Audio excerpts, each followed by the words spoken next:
in one of the most remote places on Earth, an outback mining town, hundreds of kilometres from the nearest capital city. Couldn't imagine being anywhere else. Broken Hill's emergency department Do you have any beds available? copes with the extraordinary. Snake bites, mining injuries, farm accidents. Its patients are those tough enough to call this harsh place home. I was lucky, I lost the leg. I'm still here. Each day brings the devastating lows. And I fear one day that it might fit and that's the end. You go home and you question, was there anything else I could have done? And remarkable highs. Thank you very much. But every now and then you get to be a hero, save someone's life, and that's a really good feeling. Thank you. That can only come when you live in the middle of nowhere.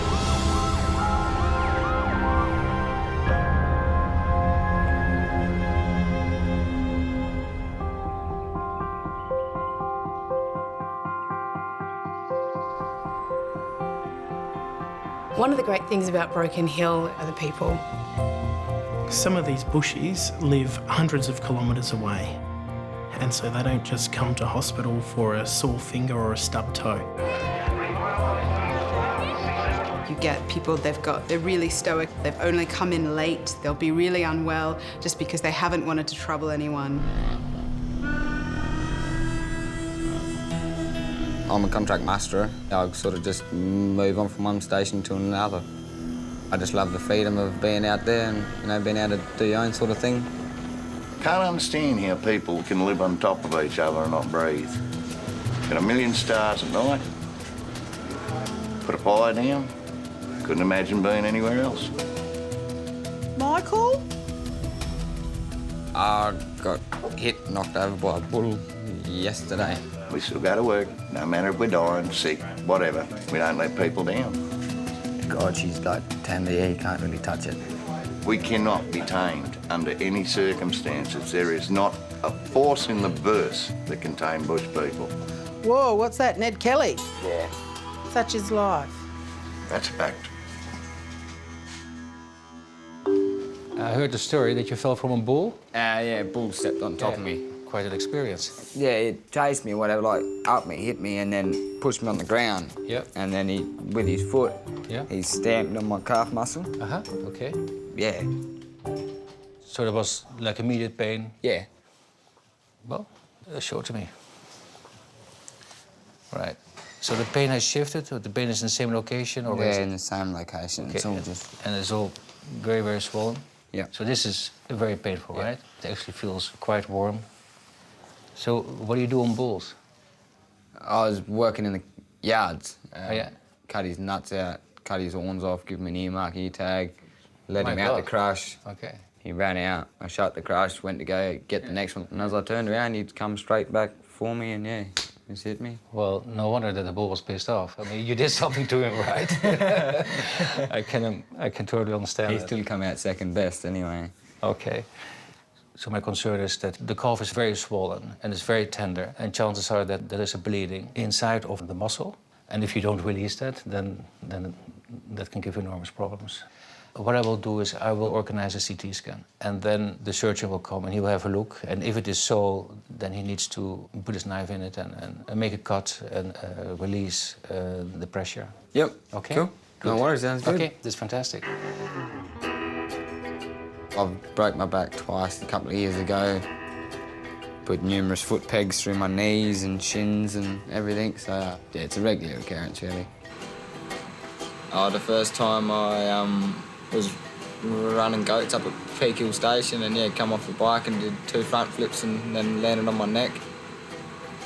So, yeah, that was 6 months off work, I think it was, and yeah, I ended up going back to work after about 5 months or something and fell through a skylight in a shearing shed roof. That was another 6 months again after that. Had a bit of a rough run there for a little while. For Michael, a sore leg mightn't seem so serious, but doctors fear internal bleeding could cut off circulation. The tissues may die, and so he could potentially lose his leg, yeah.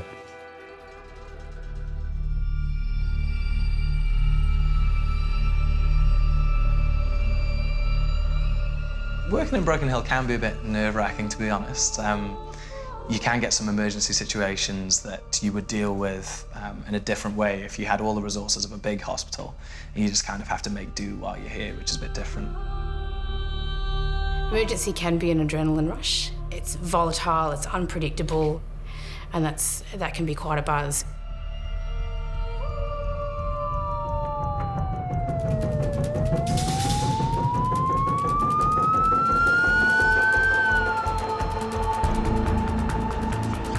A 32-year-old woman is rushed into emergency. She's struggling to breathe and in severe distress. Can we get some hands to move us? Yep. Okay. On 3, 1, 2, 3. Up. Yep. Oh, yeah. Take some nice big breaths. She's had her antibiotics, she's had Clexane, she's had some Ventolin nebs. That's pretty much all that she's had, that and the BiPAP. Her lungs were not working for a variety of reasons, so we needed to secure her airway.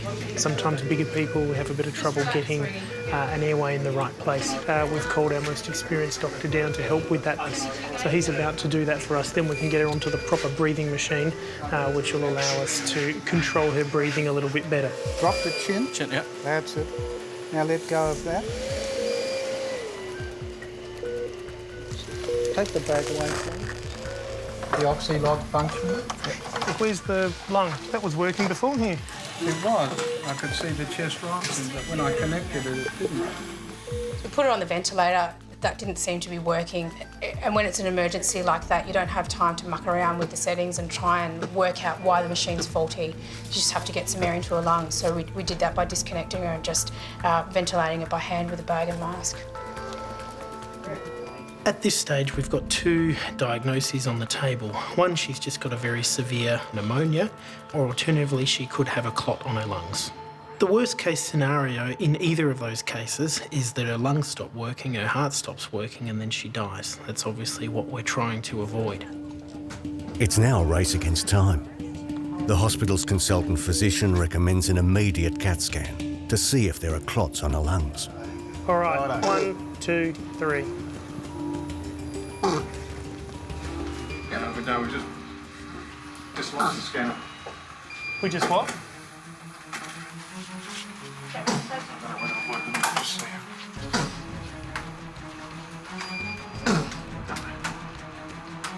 Oh, guys. What? I have to shut it down. This is the only CAT scanner for 400 kilometres. The next closest one is Mildura. When you put all of those things together, a broken scanner, a ventilator that wasn't working for us, and the need to have to hand ventilate her, those 3 things really did take its toll on our relatively small department. She was constantly deteriorating, and we had to keep her alive.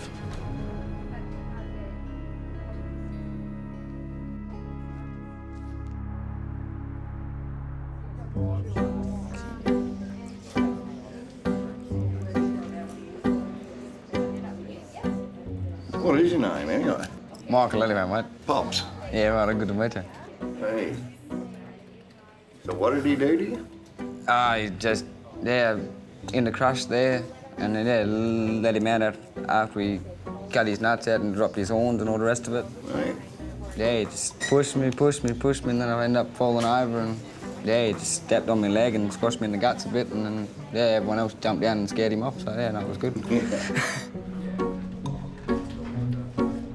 You push them with bikes or you push them with horse? Nah, bikes, yeah.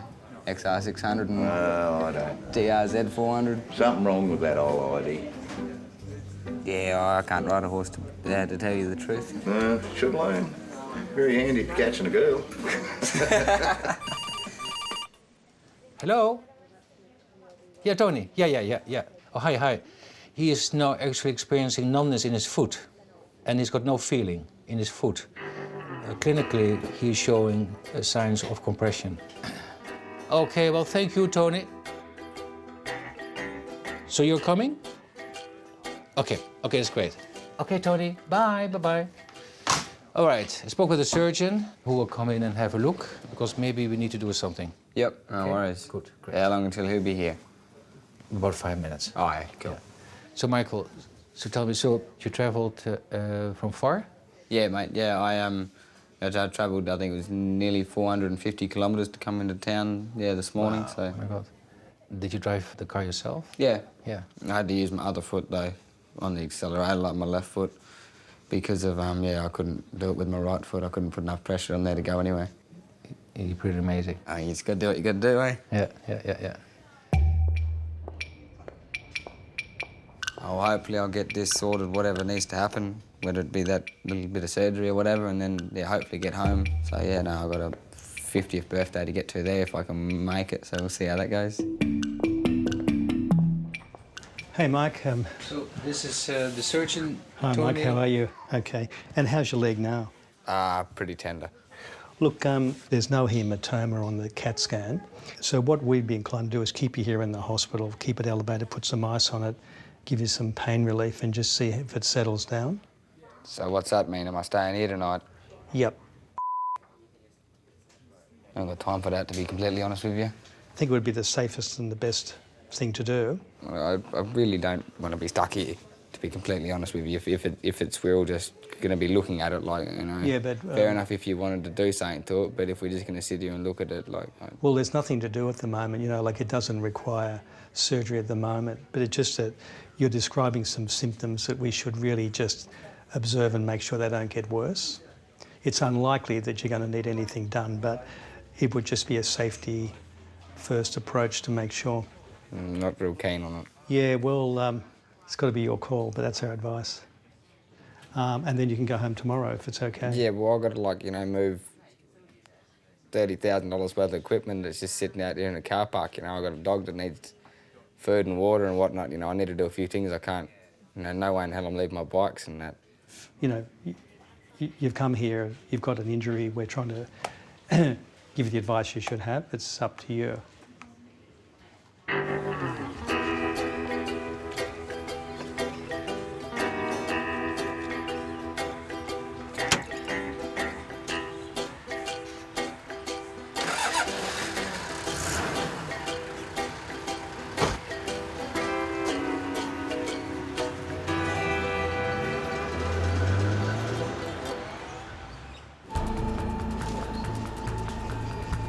A patient needs an urgent CT scan to find the cause of life-threatening breathing problems.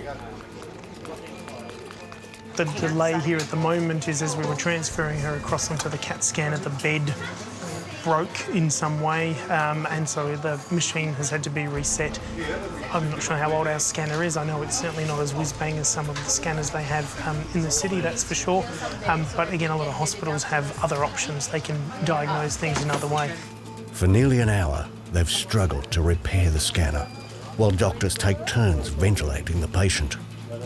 Because she was so fragile and needed so much assistance with her breathing, we're not able to manage people that are that sick here.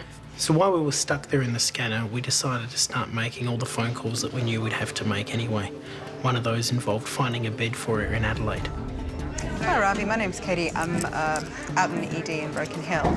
I was just wondering, do you have any beds available in your ICU? If you look at the map up here, we've got Broken Hill here, Adelaide here, and Sydney's all the way over there. So the money comes from here, the patients go to there. And that's the difficult thing about what we have. So we need to get approval for an aeroplane to come from Melbourne to Adelaide, pick up the doctors, come to Broken Hill, take our patient to Adelaide and then go back to Melbourne. Because these guys don't have a plane that's capable of coming up and picking us up. That's a very expensive process, which the guys in Sydney are going to pay for. So that's the process we have to go through at the moment. 90 minutes after breaking down, the CT scanner is finally back online. The CT has excluded any possibility of a clot as part of the diagnosis here. Once we realised that she didn't have any clots and we were dealing with a lower respiratory tract infection, we realised there wasn't too much more we could do for her here. Later that night, the woman is flown to Adelaide for specialist treatment.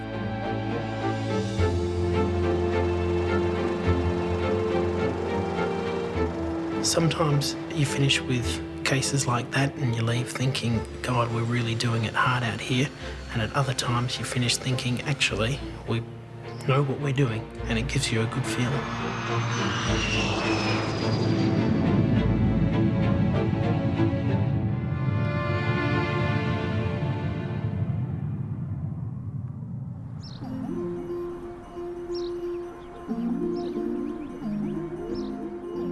I must have dozed off, and next minute there's a nurse shaking my arm.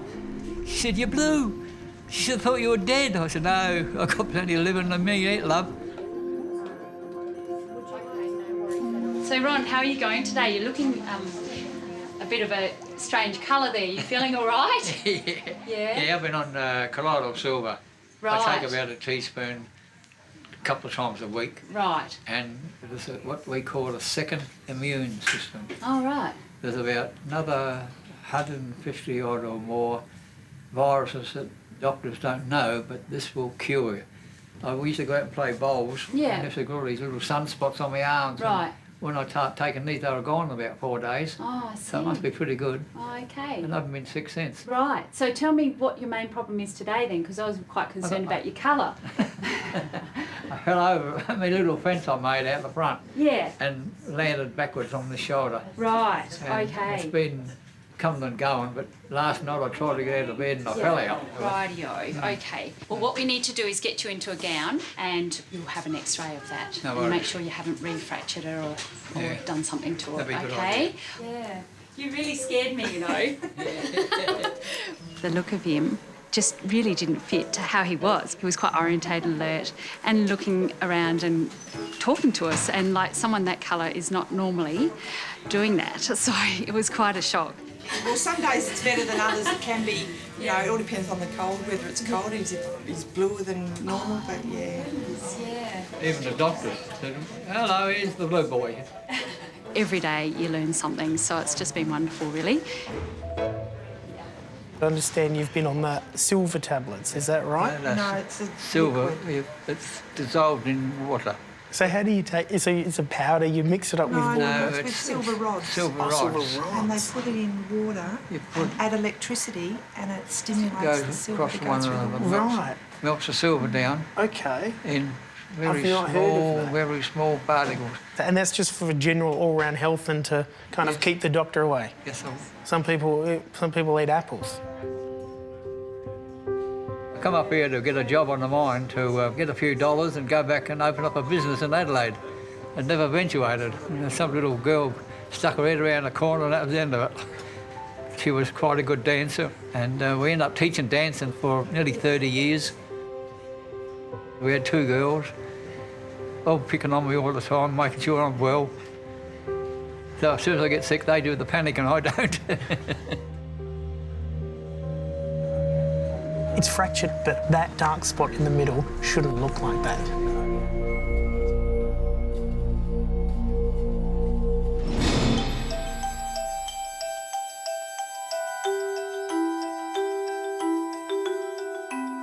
Broken Hill has its own brand of medicine. It has its own flavour of what comes through the door. Broken Hill, people are tough. Thinking that they can just get a Band-Aid or a Steri-Strip or can't you give me just put something on it. That's generally the vibe. Can you just not put something on it? Just put something on it. Stephen, my name's Sandy Clark. I don't know which hand to shake. I wanted to be either a nurse or a doctor or a vet. What's brought you in today? I think I've broken my hand a couple of days ago. First did nursing out of high school, mostly because my marks weren't good enough for medicine, because in late high school I found booze and boys, obviously, and truancy. Right. What were you doing? I was unloading sheep off a truck. Yeah. And I pushed the gate open with this hand, but then the sheep moved back and jammed my hand between the gate and the truck. So it's been crushed? Yes. And so one day I went to medical school. What's changed today? Why are you here today and not a couple of days ago? Because we've finished the shearing that we were in the middle of, and I can actually have a day off now. I spent 12 months in Rockhampton, which was wonderful. It was 10 kilos of beef and beer later that I came back to the rest of the world. That was probably the beginning of my interest in rural medicine. blokes out here are no nonsense. He knew that it wasn't quite right and he wanted it checked out, but he didn't see it as a matter of urgency as other people would. I think I would. If my hand were the wrong shape, I'd get that seen too, but I'm a city girl. Stephen's x-rays are back and it shows a break down here in the 5th finger or the pinky. It's got quite a bend to it, which is problematic. We're about 150 kilometres from Broken Hill. We live between Menindee and Wilcannia on the river. Property's about 70,000 acres. We've shore 4,000 sheep. We've got about 250 cattle. That's much better if we can get it to stay like that. Yeah. Bone feels a lot flatter than it did. It feels like it's reduced and certainly in a better position than it was. It's difficult to get it back to the way it was made. In terms of where you go from here, I want you to leave the splint on for 2 weeks. Right. And then come back and we'll organise another x-ray and have a look and make sure it's doing what it should be doing. Thank you. Oh, you're welcome. There you are. All right. Lead the way. I'll walk in your enormous shadow.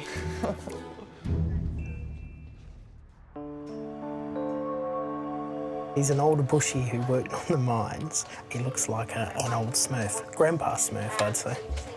And for about the last 10 years, he's been taking sort of self-prescribed this, what he describes as some weird medicinal prophylactic silver concoction that he makes up. So he's got this sort of blue discoloration to his skin.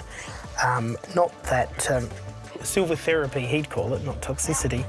I think you can understand why doctors don't like you to take it, because you don't get sick on it.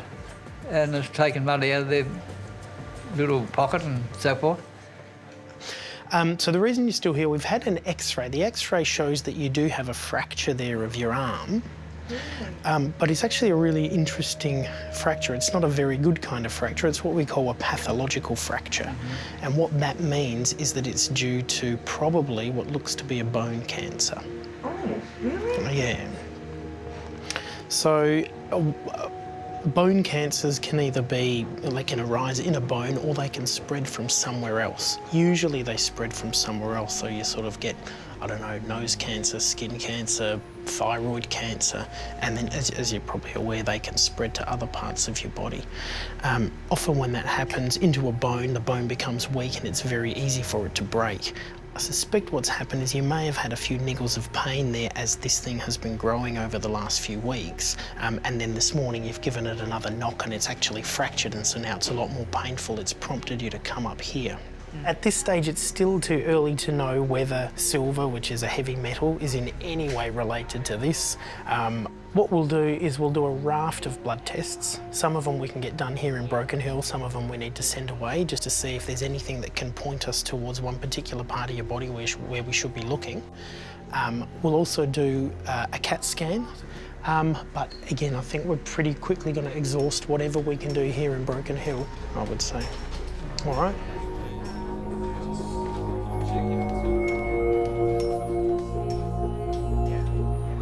Hopefully it's only there, so if it's just there, might be able to fix might it be up. able to do something, but if it's anywhere else, it's a bit of a Well, I haven't got no pain shit anywhere else. situation. They went to frighten you, didn't they?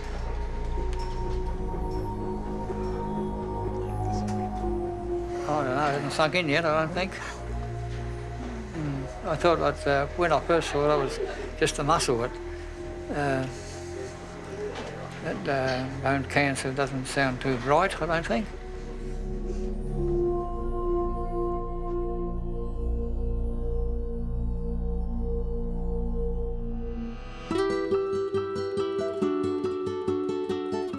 Yeah, you've always got risk involved, you know, like you're working with cattle and that in yards, you're on motorbikes, you know, going through the scrub and whatnot. So yeah, it is always dangerous, but it sort of just comes in the job sort of thing, yeah. I mean, there are plenty of easy jobs out there, but I guess it's sort of, you know, once you're brought up in the bush, I suppose, yeah, you always like that sort of job. Last night, called around to one of my mates' places and got a couple of bottles of homebrew rum. Gets you going fairly well. The foot started swelling up again fairly bad, so I come back up here and yeah, stayed here all night. It was a toss-up whether he came back last night. I thought he would. He's actually, I think he's more sensible than you realise. Yeah, I own the tattoo gun, so it just travels around with me, and I love smiley faces, so we put that on. And then as it's progressed over time, it's, you know, Mum's got there and played a bit of noughts and crosses there with me at one stage, and yeah, she did a few crosses, I think. So yeah, it was an equal game, that one. Yeah, I got the Wilmington postcode on my finger. Once again, just drunk and decided, well, we needed the postcode just in case we forget it, so yeah, that's how that come across. Good morning. Good Hello, morning. Michael. How are you? Yeah, not too bad. You feeling better today? Yeah. How's your leg? Oh, a fair bit more movement in it. Yeah. Most of the injury appears to be just muscular contusion. We call that, it's like muscular swelling. It clearly, you know, been compressed and it's been a bit injured. That'll probably take a few days to settle down, maybe a week. So we would just think you should basically stay here another day. So how about we do a deal? We'll see how you are tomorrow. A deal? Well, I thought that was the deal. I stayed here last night and I got to go this morning. Oh, right. I don't think it's really safe.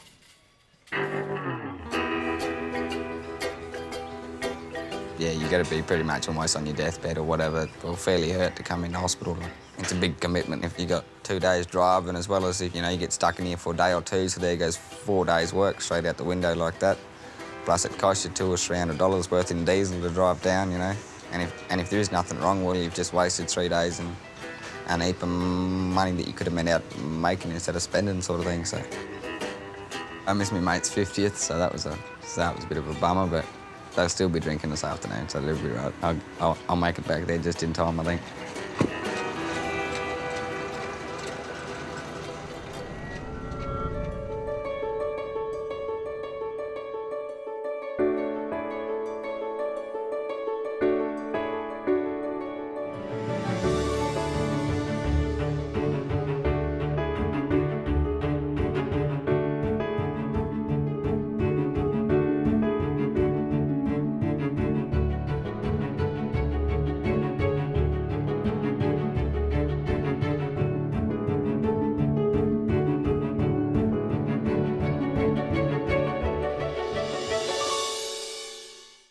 Next time on Outback ER, a grey nomad's adventure takes a horrifying turn. Vincent's left with more than a red face after a kitchen cock-up. He poured hot water on his genital. A mother lashes out to protect her children. I just hit back. I obviously don't know how to punch very good because I broke my hand doing it. She was really trying to do some damage. And doctors leave the bedside. We try and give them an experience that they can't get elsewhere. To go trackside.